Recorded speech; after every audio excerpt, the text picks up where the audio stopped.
Again from the YouTube, Salman Khurshid. I am Salman Khurshid from Kashmir. My question is that it is mentioned in Surah Luqman, last verse, no one can predict what is inside the womb of the pregnant woman, but today medical science can. How?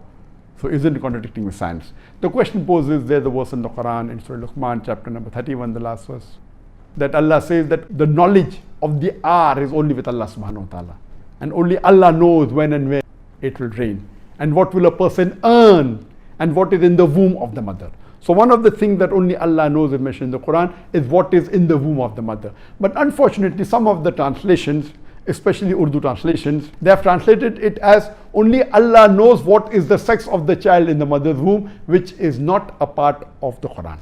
It is their own addition. What the Quran says, only Allah knows what is in the womb of the mother. It means only Allah knows whether the child in the mother's womb, will he be a boon for society or will he be a bane for society? Will he go to Jannah or will he go to Jahannam? Will he go to paradise or will he go to hell?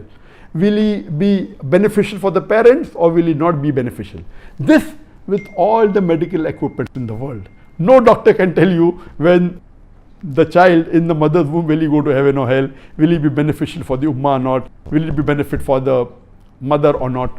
So this is the real translation, that we don't know about what is in the womb of the mother, talking about the other things, not about the sex. That's a mistranslation. So that error goes to the translator, not to Allah subhanahu wa ta'ala.